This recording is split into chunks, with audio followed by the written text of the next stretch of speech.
Hello. 52 weeks of Design Live. I'm Alexa Hampton. Hello, hello, hello. Hi. Hi, how are you? I am so happy to see you. Look at you surrounded by your beautiful textiles. Yes, and it's great to see you in that wonderful apartment of yours. I love that apartment. I've enjoyed You need to be back. I've enjoyed dining in that apartment. You have enjoyed dining in this apartment. You are going to be the easiest person on earth to interview because you have so many varied interests and you are very educated about all of them. Now, we know you love design and you have been involved with the world of design forever. But is it your first love? Well, my first love is always design because I see design in everything that's done, whether you're designing a term paper or the Constitution of the United States, or for that matter, textiles or furniture. But I, of course, love politics. I love development. I'm in the middle of developing a town of 40,000 people right now. So that's exciting to me. And Am I invited? What? Where's the town? Well, it's called Hyland Town, and it's about of course. I beg your pardon. Of course I know about Hyland Town. But yes, tell everybody about it. So we have 830 acres, 1/2 hour from Denver Airport and 1/2 hour north of the city of Denver. And it has 75-mile mountain views of the Front Range with Long's Peak 6 miles away. And we have about 640 or so CBT rights, which are water rights. So we have more water rights. I'm glad you distinguished that because I was like, wow, you're growing pot? No. We're growing water. So we have Right. So we have the largest amount of water rights attached to our property, and we have a form-based code book of about 150 pages, which outlines the vision of a new town, which I call omni-urban. It is sort of an extension of new urbanism, and my feeling is that new urbanism should be meshed with traditional post-war development patterns to form a new approach to the development of cities and towns. And so we're now going into the engineering phase. What? The Institute of Classical Art and Architecture agrees with you 1,000,000,000%. Yes, I am glad to hear that. No, and I'm sure we would love to, be of use to you in any way we can. For whom do you envision this town? Well, this town will comprise a citizenry on every part and from every part of society. There will be the beginning young nursery school teacher. He or she will have place for an apartment.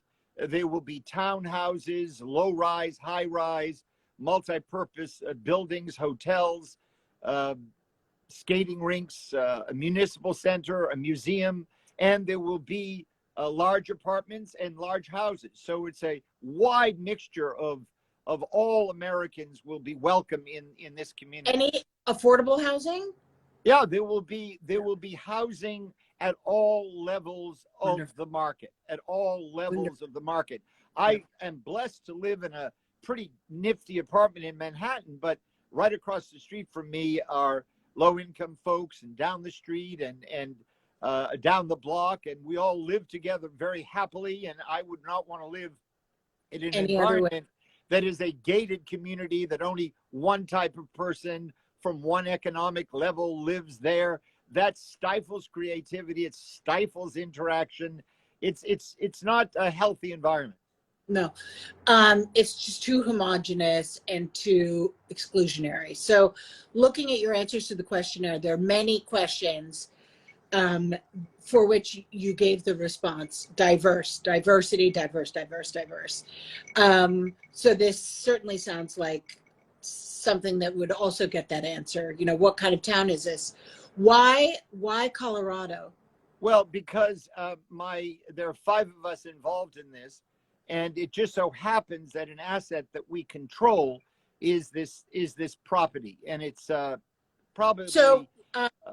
If I may be so gauche, I'm not going to get to the nitty-gritty, but are you saying that this is an investment entity in which the 5 of you invested and have now determined the use of? This is a property that has been controlled by our corporate entity for a couple of generations, and now we have decided to do something with this remarkable piece of property, which, by the way, 2 or 3 of the greatest land engineers and engineers of developments have said they think is one of the 1 or 2 best overall pieces of property of its kind in the country. If we were, for instance, to choose a new site for Lutyens Viceregal Palace or for the Capitol Building or St. Peter's in Denver, this is where it would be, except that it would be a better site than any of those buildings are on. If you can imagine a view to the south and north of the mountains of the Rockies, enveloping to the eastward direction, both Fort Collins to the north and Denver to the south, that just gives you a vague idea of how magnificent the site is. And so hasn't that airport just had a huge overhaul, or am I confused? The airport is having and has been having a huge overhaul, and the airport like a decade. was the airport is a visionary airport, and about 1.5 miles as the crow flies from Highlandtown, there's the largest interchange, which some folks would refer to as an exit, a $350 million exit that is being built, which is the largest exit ever built in the 5-state Rocky Mountain area at one time, and it projects a population of the better part of 500,000 people. When you say it projects that, you mean it anticipates by its existence that it will generate. Yes. And in fact, across dependent, like Walgreens on the corner and grocery, like where they build it, it will appear. Yes, and literally across the street from us, we are on the west side of the Inter-American Highway, on the west side of Route 25 North. And if you go across the highway on the east side, Bill Gates and his folks have purchased about 2,000 or 3,000 acres of land. So we are at the epicenter. Are they going to protect it, or are they going to develop it? No, that will all be developed. In fact, he recently got permit for 4,000 houses and I believe 2 or 3 million square feet of commercial space.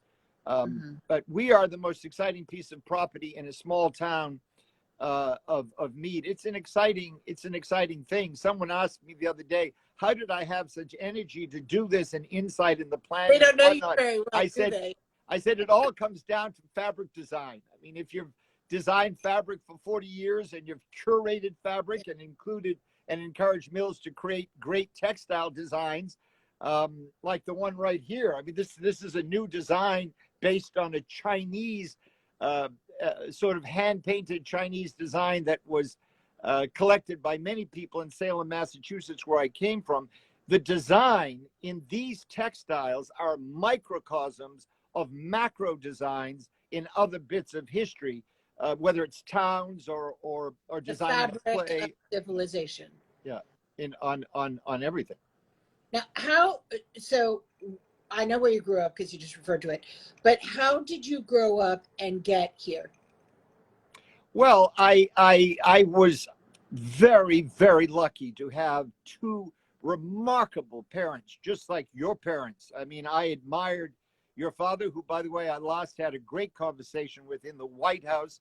He and I last spoke in the White House, and I admired him immensely. And I want to add that I had a long conversation with David Hicks, who also admired your father very, very much. And Pamela Hicks, I once at Broadlands at her father's place, Lord Mountbatten, chatted with her about your dad.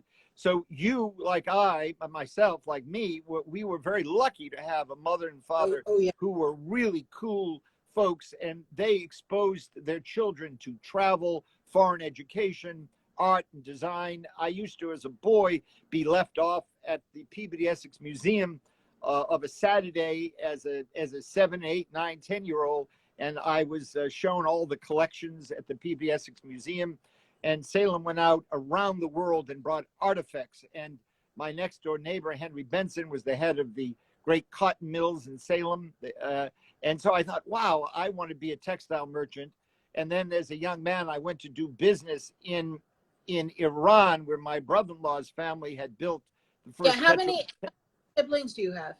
I have three others. There are four of us. I have three siblings. And where are And you in so the line? I'm the eldest. I'm the eldest. My brother became a museum director. He was director of 3 or 4 immensely successful museums, and my sisters have been very successful in all the things which they have pursued and that sort of thing. But anyway, the influence of Salem was very strong. And so I wanted to go out to trade in India and China and Asia, and I did exactly that, going out to those areas of the world and brought textiles back, and was on my way to PJ Clark's one day when I had some textiles in my sack and discovered this building, the D&D building. You didn't know? What? You just happened upon it? I happened upon it by mistake. I mean, you know, Crazy. I was meant to go into the diplomatic corps. I was trained at Georgetown School of Foreign Service. Yeah. Boarding school Where in my Switzerland. husband. Yeah, exactly. And so, but as it turned out, I went in and I said, by the way, I got these fabrics in Asia. What do you think of them? And immediately everybody began ordering them. And by the age of 29, I had my own showroom here in the D&D building. And So let me just trace these steps again. You went into the textile business because you saw incredible antique examples of textiles at museums. yes, And that, seeing it, knowing that they had transited from their place of origin to, and were shown in a way that, you know, cried out the value of them as cultural artifacts, made you look at them, value them, and want to go abroad almost like an explorer to find them. exactly. That's a huge part of the story, because the young ship captains from Salem were only 22 and 23 years old. And they were the men who financed the Republic in the first 20 years. It was the money made in the China trade by 20-year-olds who had first mates and whatnot, who were 18 and 17 and 16 years old. And I wanted to go out just like they did. As a matter of fact, I made my first trip to the Middle East when I was 16 with a friend, Robert Garfinkel, just us traveling. And you went by boat? What? And you went by boat? We went by ship from Naples and traveled most of the Eastern Mediterranean on that first time. And overland, we went from Beirut to Syria. Syria was in the a coup or something. And then I went, it was unsafe for Robert. So Robert went back to Beirut. I then continued through Jordan and crossed on the famous Mendelbaum Gate in 1966 from the Kingdom of Jordan into Israel.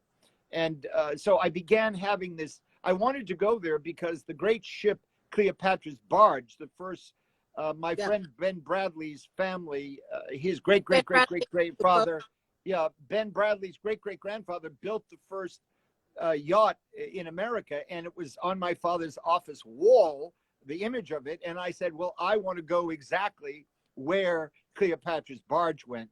And one of the reasons I got my parents to let me go to school at boarding school in Switzerland was so that I could go to Malta and Greece. Where did you go to school in Switzerland? I went to 2 great schools. I went to a school called École Nouvelle de la Suisse Romande, Chailly-sur-Lausanne. And once when I was locked out of my hotel room in Tehran, I was very lucky because I said, well, please don't lock me out for the reunion of the Shah's school, because I went to the school he left, the original school he went to in Switzerland. And as a result, the Shah invited me to come and see him.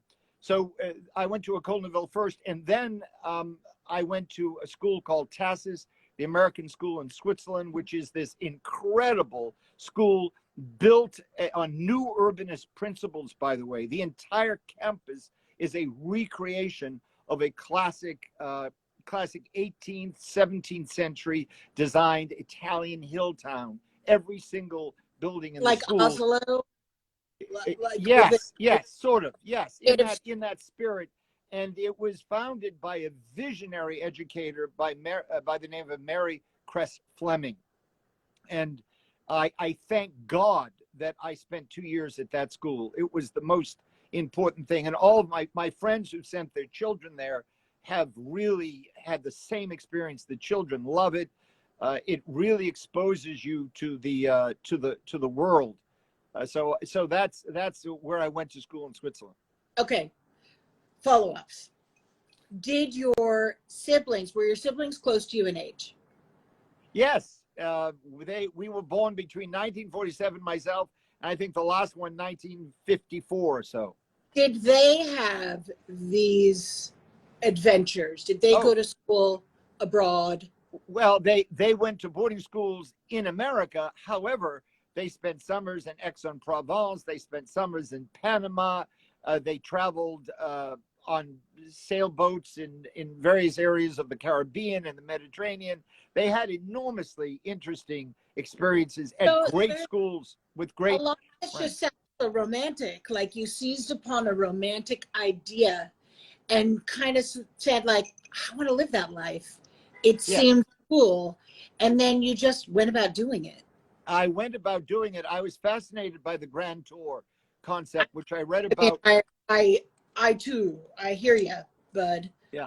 I read about the Grand Tour when I was 12 years old, and Henry Benson, the man who was the mill owner, who lived next door, took me to the Salem Athenaeum, which, by the way, begat the Academy, American Academy, began at the Salem Athenaeum, and he introduced me, gave me a book called the Knight of St. John, and so I became fascinated by the Knights of Malta. And then no sooner did I go to boarding school in Switzerland, but I made my way immediately to Malta, and many years later became a special commissioner to reorganize the return of the Knights to Fort San Angelo. I became for many years an honorary consul of the Republic of Malta, and later the chief of mission there at the American Embassy gave me the Chief of Mission Medal for outstanding service to Malta. And then twice I was even considered to be ambassador to my beloved Malta. I missed by one slot, but who knows? It's great to be considered. Yes, it is. I in my little scrapbooks of images, those pictures of that keyhole looking in Rome. Yes. From the door of the Knights of Malta over the city are among my most treasured. So you're just a total crazy oddball is the takeaway. You just got a crazy notion in your head that you wanted an Indiana Jones slash like a less rough, a more glamorous Indiana Jones experience, there more the English Patient. Well, and go ahead. Went about doing it. Well, I did, and I would say that there were some Indiana Jones aspects to it because 50 years ago or so, I hiked to the base camp of the Mount Everest expedition. The Reeve family, who I knew on the North Shore of Boston, were the first family. No English family had done this. They were the first family to have a full family expedition 2 or 3 years running. My sister-in-law actually went with them in the 1950s when I did this. So I got into my mind I was going to do the same thing Abbott Reeve, my brother's best friend's family, did, and I was going to have my own expedition. So I had 6 yaks and I had 10 porters and cooks and everything, and we went up to the base camp. I want to emphasize the base camp. And Tenzing Norgay, who went up with his friend Hillary up to the top of Mount Everest, he was kind enough to be my guide, and he gave me a walking stick with that someone had given him, which I still have. I might add that I went up to the base camp with ballet shoes on because I lost my boots. With what shoes on? I went to the base camp from Tangushe Monastery. I hiked up to the base camp in Bali suede shoes because I lost my hiking boots. What? So actually, I just watched this incredible documentary about this man whose name is, or they call him Nim. Yeah. Anyway, a Nepalese man who just did all of the peaks within a very short amount of time, which you will love. So I will offside send you the link to this documentary. So you have a very vivid fantasy life, and you are determined to make it reality. Yes, I believe in engaging life. One of my favorite expressions is... It's very swashbuckling. Pardon me? It's swashbuckling. Well, it's swashbuckling, one might say that, but in a certain way, it's very systematic and very focused. I believe in the term "il faut engager la vie." One must engage life, and a bucket list, which everybody has, whether it's modest or grand or simple, whatever that bucket list is, as long as it doesn't injure others and injure yourself, you're best to fulfill it. When I was a boy, I told Arthur Fiedler that when I grow up, I want to have a mass just like Mozart's Requiem. And Arthur, by the way, I thought Arthur Fiedler was pretty cool. He was the maestro of the Boston Symphony, and he had a fire engine, and I love machines and tractors and whatnot. And so he said, Christopher. It's that wily Y chromosome. Yes. And so he said, Christopher, when you grow up, let me know when you did that. So the bottom line is I commissioned a full mass in concert, which was performed and has now been performed 3 times in 6 or 7 years, which is unheard of. Remember, no one performed the Messiah originally. And recently it was performed. When the Messiah was first unveiled, he had a hard time getting anybody to even perform it. But whatever the point is, whether it's music or politics or textiles or design or building a town or whatever it is, I think it's great to engage life and also know how and to put together the team to make things happen. In the case of the town now, we're interviewing engineers to deal with water issues and drainage and this, that. So it's a question of team. But I always found you fascinated, as aside from being engaging and charming and everything else, you have an interest in dreadnoughts, and I love dreadnoughts. I do. You know, naval history makes me very excited. But I don't think I ever got. Go ahead. Sorry. Well, when just listening to you, it just makes me realize, and this is kind of a lament because my children don't read the way I read. They certainly don't read the way you read or read as a kid. And it is that reading that sparks that. It's the reading, right? Yes, reading and diverse, wide experience, especially with people much older than yourself.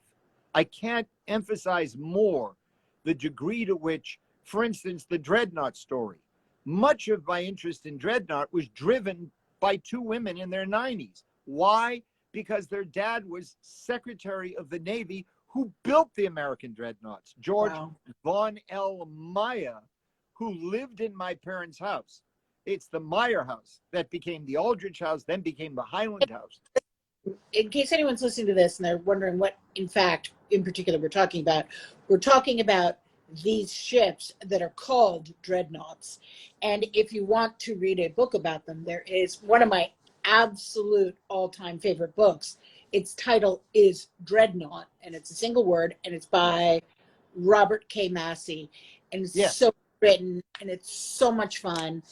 But these were battleships that changed the game in warfare. I mean, they changed everything. So Teddy Roosevelt sent the great white fleet around the world in 2007.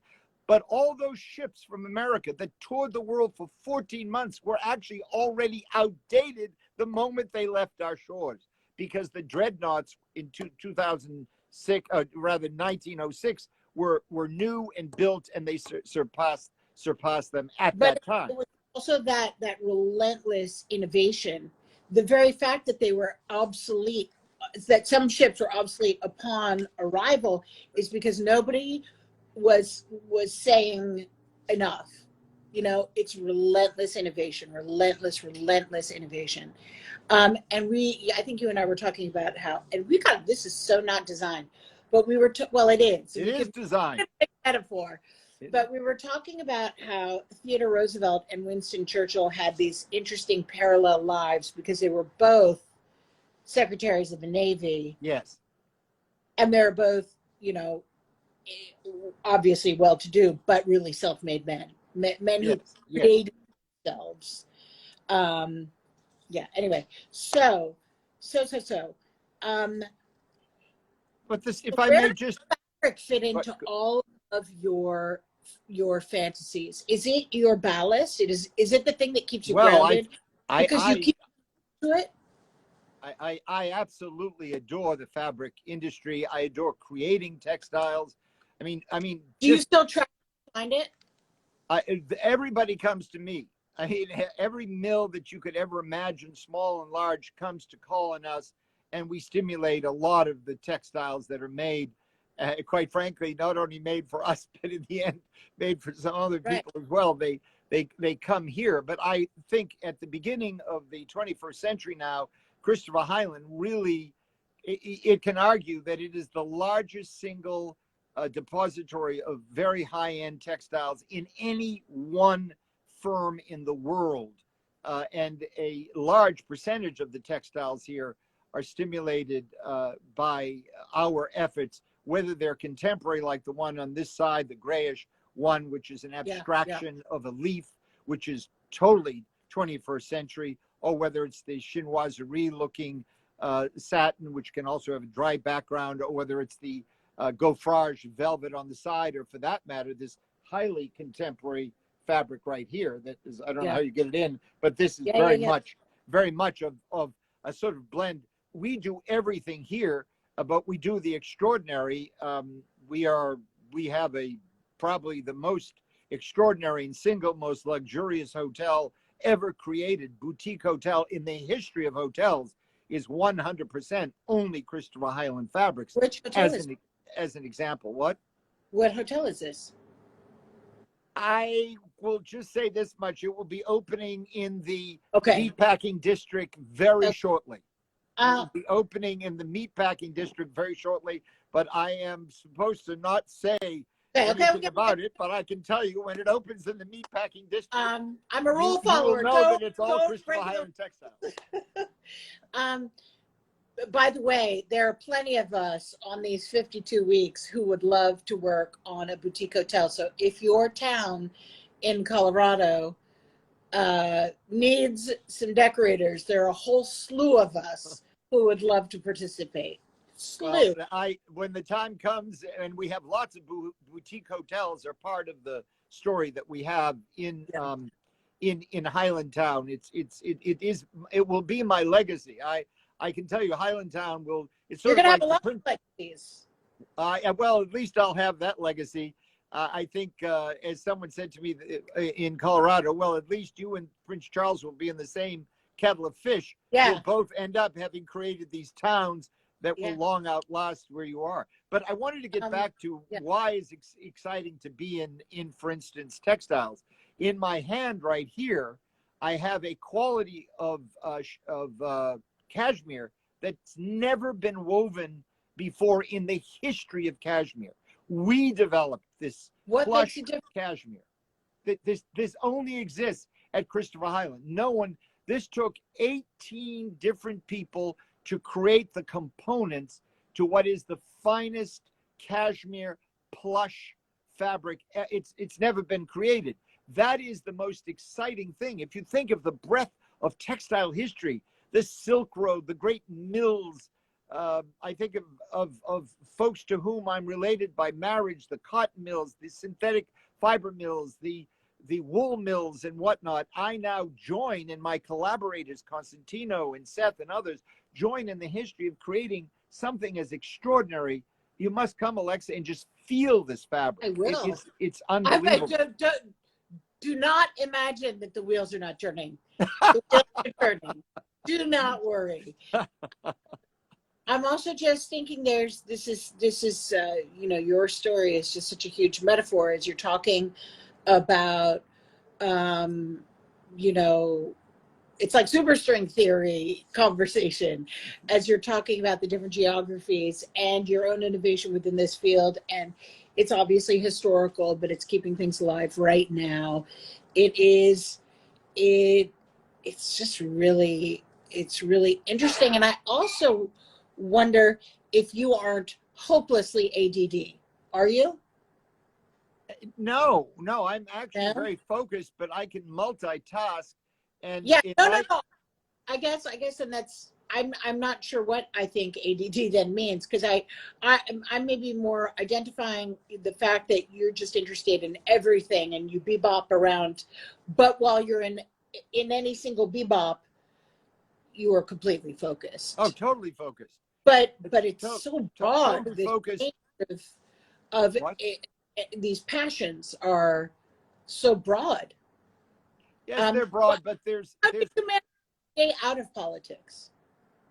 well, I will say that, it's interesting, but as recently as a year or two ago, some friends came and asked me if I would run for governor, and I, even though when I was a boy I ran in the primary for the great Massachusetts General Court when I was 23 or so, even after that for years would I come back and run for the state senate and this, that, and the other thing, and at various times I was deputy political director of a winning presidential campaign in which the president in his autobiography writes, what Christopher Hyland did contributed significantly to my winning the presidency. Yeah. That's pretty strong stuff. So Yeah. I've had lots of people come to me, and I suppose if I did not own Christopher Hyland and was not so immersed in what is happening here and now with Highland Town. The joys attendant therein. What? The joys attendant therein. And the joys attendant therein, that I might, I might consider going to politics. I will tell you what I would very strongly consider, again, being deputy national political director of a presidential campaign, because the first time I did it, I learned that most campaigns, many of them, even though they speak about inclusion and whatnot, they're really not inclusive at the top and whatnot, as you might think. In fact, I was in shock when I discovered how exclusionary everybody was in the high levels of a certain environment. Let's just leave it at that. I was in shock about that. I would love to work for another presidential effort because I was director of communities. I was director of ethnic constituencies. I included everybody. I mean, when during the transition of that presidential transition, 600 or 700 people came to visit me, and I had, I think, 11 or 12 presidential transition conferences, including the first ever presidential conference on design. And I was the one who began and proposed the first National Design Award. And God bless her, Diane Pilgrim, who was very aggressive, wanted to make sure that I got no credit whatsoever, and I got no credit. And I might add, she diametrically opposed it, I might add.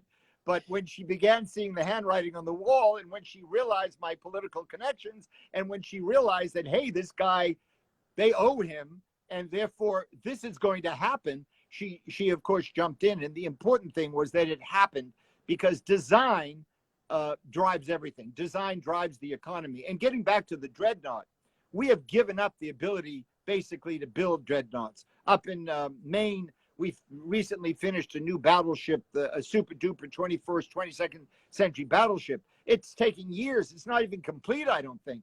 It's taking years. We don't have the ability. And if any political leader actually says we need to be self-sufficient to defend ourselves, they are destroyed. Yes, but you're saying self-sufficiency as defined by prominence in the sea. I'm talking in the general terms, because in my opinion, right now in the sea, the only reason that China cannot invade Taiwan is we are superior to them in our submarine technology, because their submarines right now are so noisy that we could pick off much of their fleet and many of their submarines if we concentrated our submarine fleet between the mainland of China and and China. So the sea power is still important, but not in the classic sense of sea carriers and that sort of thing. But in the larger picture, if I may say, I was talking about technology. For instance, America. But I mean, there are all these unmanned submergible, I forget what the acronym is, that if we hear something and we can put, I guess that's the future of everything, is dronage, is unmanned. Yes. Unmanned. Gosh, this is a crazy conversation. I'm enjoying it. I'm so excited. I was like, if you don't know Christopher, I'm like, they don't know what a treat they've got coming. Thank you, but I want to just touch on another subject. Are you going to write biography? What? Autobiography. Would you write an autobiography? Well, I've begun to try to put some papers together. I have Patricia, who's an archivist, who's helping me put You together. need to get a ghostwriter, collaborator, somebody to help get all of this stuff on paper immediately. Well, I've written a lot myself, and I think it would be great to have some help. And I'm certainly getting my archives together so that I can send them most probably to the Peabody Essex Museum. So I think that will be inevitably, I should come up with some kind of a book, because the fusion of design, the world of politics and travel and school and whatnot, I think would be great fun. But you and I have another thing that we have in common that we really love very much, and that is the New York School of Interior Design. And I love this school, and I urge repeatedly everybody to apply for that school when they ask me questions. I know that you're on the board there, and I'm deeply honored to have an honorary doctorate from that school. I'm miffed by the fact that on several occasions when I've said I wanted to hold a party for them at my apartment, they've turned me down. But I love the school. I love the school very much. With me. We'll call it. But I can tell you this much right now is not the time to have a party. Right. So but in the past I've loved that school so much. I've really wanted to sort of to do it. But somebody wrote, why are you guys talking politics? What about some holiday decorating? Okay, first we apologize, but we are making a metaphor here, and you have to stick with us. But so let's take a moment. Christopher, yes. What holiday decorating ideas that are making you happy? Well, what's it look like? What does our apartment look like? And during the holidays? Well, our apartment during the holidays, which is basically a horizontal one-floor version of a Greek revival, essentially townhouse, with a double drawing room, 40-odd feet long, with columns in the middle, baseless Doric columns, and gilt chandelier. We decorate that gilt wooden chandelier with ivy and holly, with a white facsimile of an owl on it, which I enjoy because it's the wisdom of the owl looking down. And of course, there's that wonderful kissing, what's it called? What you kiss under the mistletoe that hangs from it. Constantino is a brilliant decorator of our Christmas tree, which he personally loves to do. It's a Zen spiritual. Chandelier? Pardon me? Is your Christmas tree under your chandelier? No, the Christmas tree is 1/3 of the way down in about a 60-foot enfilade of rooms. So you can see it from 3 different rooms where there are double doors opening to one space, from one space to the other. It's 9 or 9.5 feet high. It usually has 1,000 ornaments on it of every variety you can imagine. Our ski instructor's ornament, my father's childhood ornament, fancy things we bought in Venice and Paris, and wonderful artifacts made in the Midwest by craftspeople in the Midwest. And then we generally dress above the overdoors. There are large ledges that come out above our doors, which are as high as 9 feet, or with overdoors, and they have peace doves on them. So the entire apartment is very traditional. Or pinned to on top of the overdoor, or pinned to the face of the overdoor? No, it's on the molding that protrudes out. It's so deep, the molding, which is probably 6 or 8 inches. Right, so you can stage an entire decoration up there, and it has standing there peace doves. Maybe I'll post a picture of it, and you'll see it in the next days. And then but it's a very formal structure and decoration. My parents had a house in Fort Lauderdale on the canals in the 1950s, and one Christmas we had a white super duper, what we called Hollywood Christmas tree, with very dramatic things on it, and it was the one and only time we did it. Oftentimes as a child we had buckets of water in our house so that the real candles, if they caught the tree afire, could be put out. And for many, many years, we spent Christmas in Zers at the Zerserhof.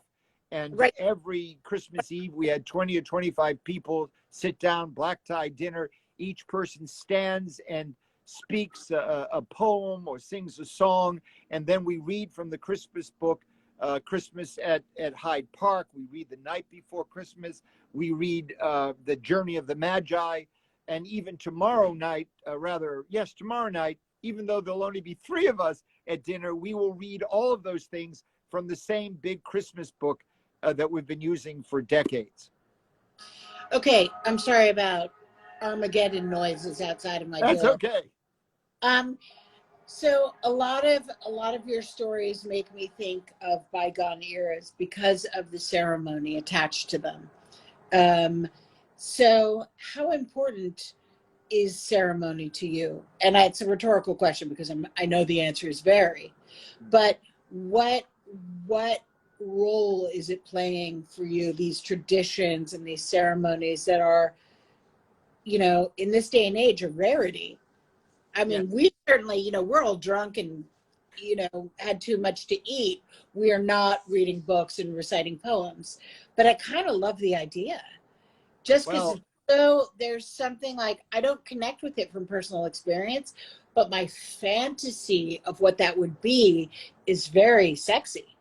Well, we actually do that, again, to varying degrees. COVID is impacting some things, but I have a box in my apartment that was a gift to me from one of the leading powers, let's say, from the Gulf area. And it was very touching that that particular family and a child of that family, who we should really leave nameless, but carried the infant Jesus through the hall of our apartment building and then through our apartment through about 7 rooms and placed it between Joseph and Mary. And then we sang Christmas carols. And what is the point of my story? These ceremonies sometimes may include individuals who don't necessarily form part of your tradition. Just as I have participated in Hindu and Muslim and Orthodox and many other types of ceremonies that I find enriching so that I understand other people's lives. Participating in ceremony and protocols and whatnot should not be misconstrued. That does not mean you're conservative socially. It doesn't mean that you don't believe in the rights of individuals and diversity and lifestyle issues. What it does mean is that there's a form to life. There's a celebration. I remember having dinner with my brother-in-law's grandmother, Mrs. Ralph Bradley, and she was the daughter of a guy named Cabot. And every single Thanksgiving and Christmas, I believe, each one of them would take sticks, and at the house, which is now, by the way, a public park, I think it belongs to the trustees of reservations, they would tap the floor declaring, where are we going? We're going to Jerusalem. Where are we going? We're going to Bethlehem. What are we seeing there? We're going to see the birth of Christ. And so many times, on many occasions, such as last year and the year before, those of us who were together each took walking sticks and went through the apartment, as did on a number of occasions my parents, and we recreated that story with Mrs. Ralph Bradley, with Mrs. Ralph Bradley told us that time. I find it a connection to different people and different experiences. And also, my father was very clear in telling me that when his father died in 1918, so my grandfather died 104 or so years ago, imagine that. From there on, my grandmother always had them reading the Christmas book at her house near Salem Common to somehow give them a sense of inclusion, that maybe the physical father of the family wasn't there, but the Spirit of God was there to take that place. And that God can be any person's God, whatever they might believe in. I'm open. I've had some of my greatest experiences in Hindu temples, mosques. As a matter of fact, I was in Iran once, and they were so amazed that I was praying in a mosque that they came over to me and said, "Are you Muslim?" I said, "No, I'm praying, however." And they said, "But you're not Muslim." I said, "It doesn't matter. There's universality about everything we have." But I will say now, I'm yes, going to clumsily thread this needle and bring this back to fabrics and design, because it's not dissimilar you're participating in these rituals of cultural rituals, spiritual rituals, familial rituals. It's not dissimilar to your participation in the world of design. And back to what you said about the fabrics behind you, the modern cut velvet that refers to nature, or the hand painted Chinese, like most incredible artisans putting their hearts into that fabric, or the cashmere that's never been seen before. It's this same hunger for diverse experience and experience and Yeah. experience of the familiar, experience of the unfamiliar, and kind of just diving in and having it around you, surrounding yourself with it as talismans.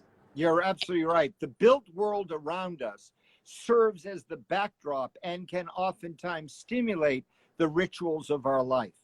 I went to an apartment the other day and it was all gray and there were no chairs to sit in that were comfortable. Dinner was served at a table that was very robust and we sat on benches. When you get to be 74, sitting on a bench for 3 hours for dinner is a little unusual, and the place was bland, and I could not help but note not only was the place and the environment bland, but the methods and the ritual of the evening was bland. There was no soul to the situation. So I might add, woven, this bird and orientalist looking thing is woven, which makes it even more extraordinary. The shirt red. Yeah, I've never seen that done before.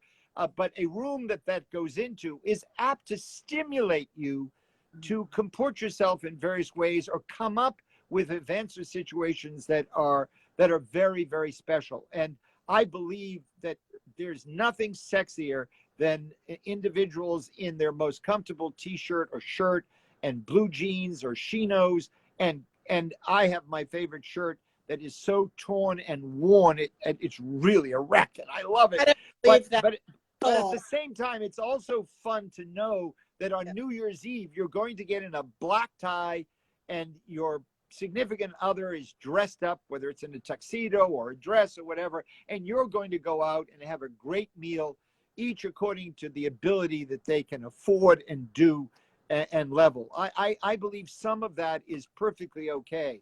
The other day, I said to someone, "Excuse me, ma'am, I'm so sorry I didn't see you," because I had the dog coming into the D&D building.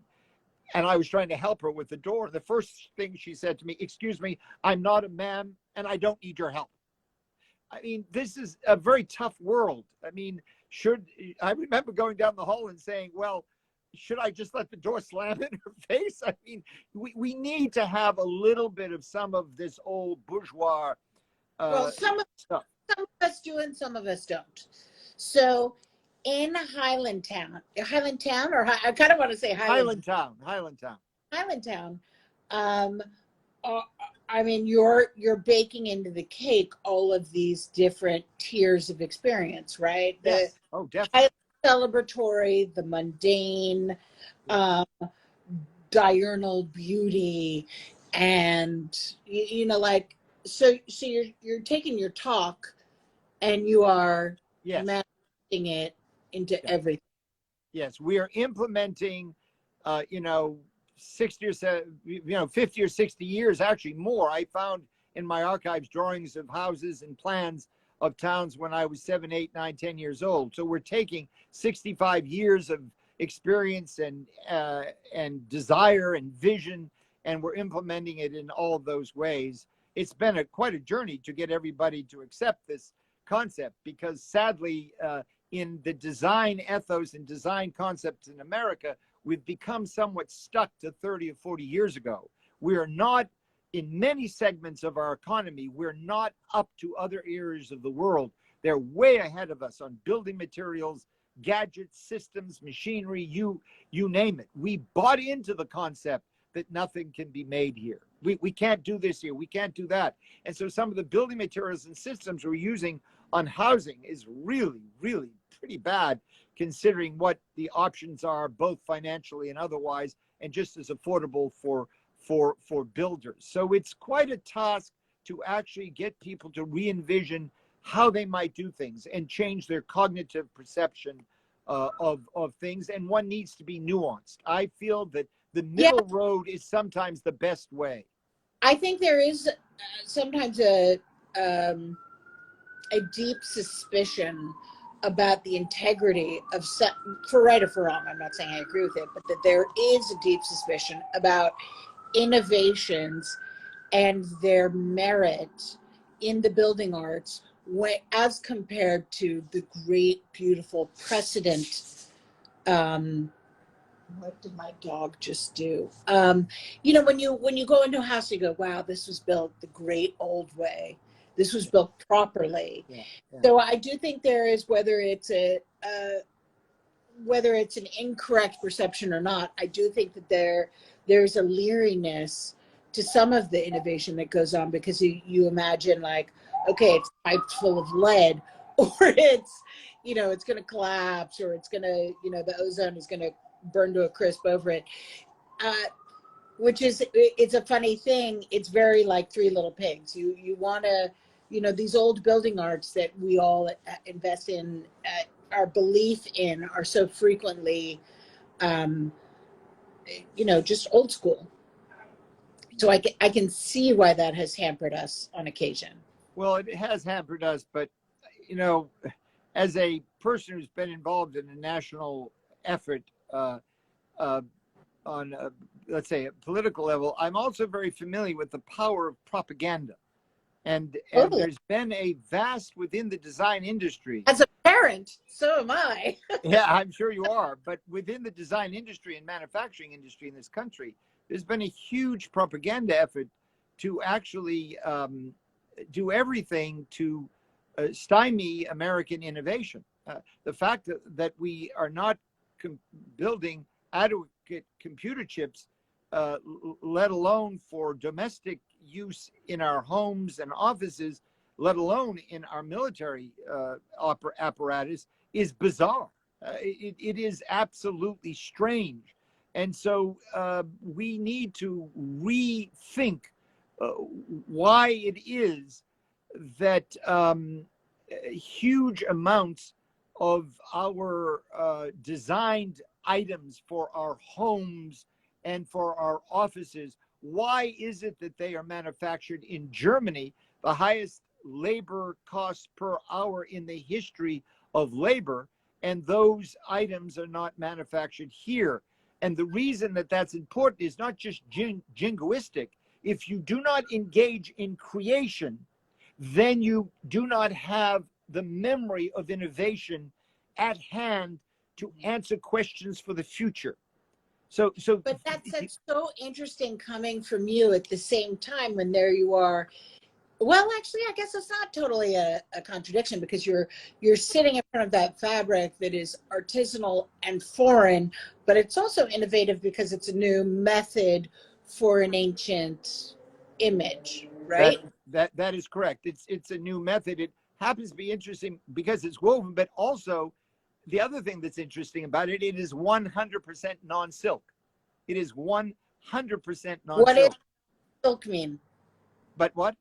What does non-silk mean? Well, it means it's made with either man-made fibers or synthetic fiber as opposed to silk. Yet if you came to visit it, you would go, my God, this is silk. It's got to be silk. Right, because we've reached the point where technology allows us to make such fine yarns, synthetic yarns, that it's almost impossible to distinguish one from the other. But what? Where is that fabric made? That fabric is made for me in Italy. Okay, so yeah, there's a push and pull to our conversation about you know, love of travel, love of other cultures, and then the turning around and being like, why don't we do it here impulse. So do you feel like a man of the world, or do you feel like an American? Do you feel like both? First Holiday Eve, what should we be thinking about? Well, first and foremost, I am above all an American, because America has come into the world as the hope of the past and the present and the future. Nothing demonstrates this more than the dictatorial invasion and suppression of Hong Kong. nothing dictates this more, that when a young lady claims to have been abused and she disappears from sight for weeks and weeks and weeks, America is the hope for the future. America is the hope for balanced humanity and respect for diversity and whatnot. So I am first and foremost a proud, very happy, and very honored to be American. To me, the greatest architecture of the world is the American Constitution, and that part of it, which forms part of the Bill of Rights, as well as the Bill of Rights itself and other documents. Because as much horrific things has happened over the last 200 or 300 years in our history, the suppression and the unhappy events of our history, it is those documents that in the end, because they're there, they are the ones that safeguard us to move better and better towards equality and equity for everyone. Secondly, I am an internationalist. I'm an internationalist in the sense that I'm a balanced internationalist. I'm not an internationalist in the sense that Joseph Kennedy was basically a mouthpiece for the Nazis. I'm Sure. not an internationalist in the sense that senior members of Congress now have family members who've done more business with China and done more deals in China than in the history of the entire China trade. That's not the type of internationalist I am. I believe in a balanced, fair trade, and I believe that we should, America, China, the British, it doesn't matter who it is, the Russians, should not be bullying and suppressing everyone. I believe that I would love to see, and I cannot understand why the American silk industry was shut down. It makes absolutely no sense whatsoever. And I would hope that we have the ability. And if I were younger, if I were much younger, and if there's anybody listening out there, I urge you to do this. I think you should begin again a domestic American silk trade. But I also think we have to be able to depreciate the value of the investment we make into machinery. Isn't it interesting? Sweden, which is a mixed economy, but with many socialist elements, they give immediate depreciation on all machinery. We don't have depreciation in many sectors on machinery, and therefore all these countries can go ahead of us. I mean, the Carnival Cruise Line is having these giant ships built in Germany and in Holland. Why aren't these ships built in the United States? If we lose the ability to build ships, where are we? How do we act? What do we do? So I am both a domestic. What? Go ahead. There we go back to you on a boat. You on Yes. a boat, seeking out beautiful textiles and culture and design and information and knowledge and beauty and bringing it back home. Well, I can tell you that here at Christopher Hyland, if anybody listening wants to come and spend time and see a remarkably diverse collection of textiles that represent at this time the finest in the world, animated by an individual, myself, I suppose I should say, and I think it's unique because there are not many situations like ours. There are many individuals with my particular skill sets and talents that might be off doing many other things and not necessarily putting the energy to create these beautiful textiles, which many of which are very expensive. But as expensive as they are actually very well priced for what they are, because I can tell you artisans. What? They're still supporting artisans making beautiful things. Yes. Without that, they will not exist. They will not exist. A large percentage of our fabrics are made by small artisanal family firms that employ 10, 12, 15, 16 people. And if there are not Christopher Hylands in this world, that entire level will die. And we contribute in our very modest way in keeping that very, very, very much alive. But make no mistake about it, every single textile that is given life in this showroom is, for me, a child of wonder, a child that I really, really, really have enormous respect for all of the individuals who touch the process. And I might add, I have enormous respect for the decorators, designers, architects, and specifiers who come to purchase our textiles for their clients. They are the bedrock, and I might add that we are among the truly lost to the trade-only showrooms. We do not, as of yet, even have a website to sell anything on. We have a little website that tells you about Christopher Hyland, but as of yet, and even if we do, if one day we do, believe me, it will be very difficult. You'll have to have my and Seth and Constantino's private approval to even have access to it. Yeah. Well, we are here. We're at the end. We wrapped it back around to design. No matter how out there we got, it is such a pleasure to speak to you. It is always an adventure. I just feel like I feel nourished, that you're so interesting, and it's so interesting given your interests that you love this design world and that you're committed to it. And for that, I thank you. I thank you so much. You are, for me, a guidepost in the design industry. You in every way continue the traditions of your illustrious father, and in some ways, and he would be very proud to hear this, I think exceed him in some ways, and that he would be very happy to know. I'm deeply honored to have been with you for this time, and I wish you and all the visitors and all to the site and everybody who's been listening to us a very happy holiday and a Merry Christmas and a prosperous and healthy New Year. Love you to pieces. Ciao. Ciao. Bye-bye. Love you too. Thank you. Thank you.